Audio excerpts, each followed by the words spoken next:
안녕하세요, 여러분. 오늘은 최근 발생한 여객기 사고와 관련해 외상 후 스트레스 장애에 대해 이야기하려고 합니다.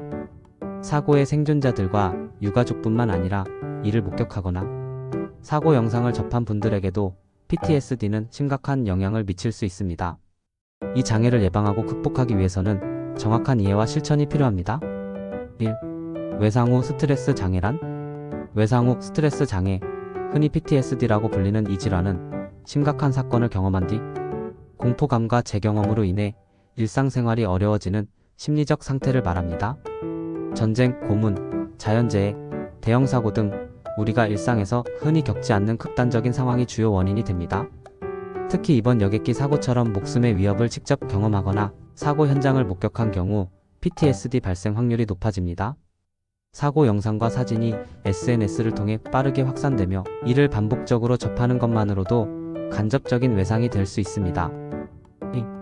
PTSD의 주요 증상. PTSD는 크게 세 가지 주요 증상으로 나뉩니다.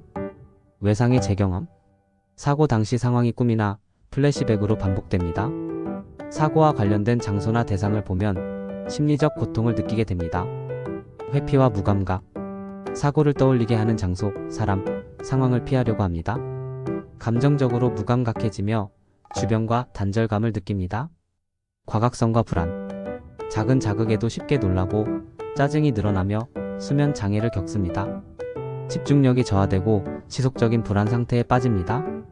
심각한 경우 자해나 자살 시도로 이어질 수 있으므로 정기적인 정신건강평가와 치료가 필요합니다. 3.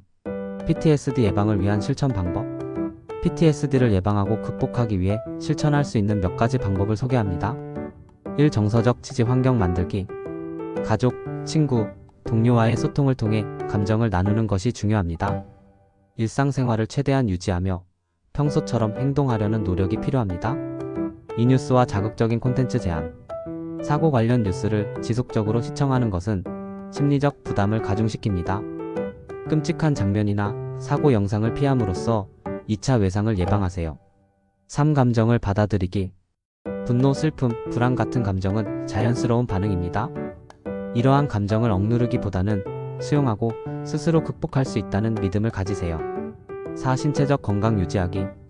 스트레스 관리에 좋은 식단을 유지하는 것도 큰 도움이 됩니다.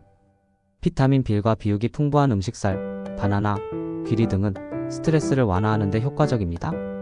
칼슘이 포함된 두부, 우유, 멸치 등은 마음의 평안을 돕고 불안을 완화시킵니다. 4. PTSD 극복을 위한 추가 전략. 전문가 상담. 심리치료 전문가와의 상담은 PTSD 치료의 핵심적인 역할을 합니다. 특히 인지행동치료 CBT와 같은 치료법은 효과적으로 트라우마를 극복할 수 있도록 돕습니다. 마음챙김과 이완훈련. 명상, 심호흡, 요가와 같은 마음챙김 활동은 스트레스를 줄이고 감정 조절 능력을 높입니다. 하루 1015분만이라도 꾸준히 실천해보세요. 운동과 신체 활동. 규칙적인 운동은 스트레스를 해소하고 정신 건강을 개선하는 데 도움을 줍니다. 걷기, 수영, 필라테스 등 가벼운 운동부터 시작해보세요. 5. 결론. 우리의 노력으로 회복할 수 있습니다. 외상 후 스트레스 장애는 누구에게나 일어날 수 있는 질환이지만 적절한 대응과 실천을 통해 극복할 수 있습니다. 가장 중요한 것은 자신의 상태를 인정하고 감정적으로 지지받을 수 있는 환경을 만드는 것입니다. 여러분이 혹시나 비슷한 상황에 처하거나 주변에 도움이 필요한 분이 있다면 오늘의 내용을 꼭 공유해주세요. 오늘도 건강하고 안전한 하루 보내세요. 감사합니다.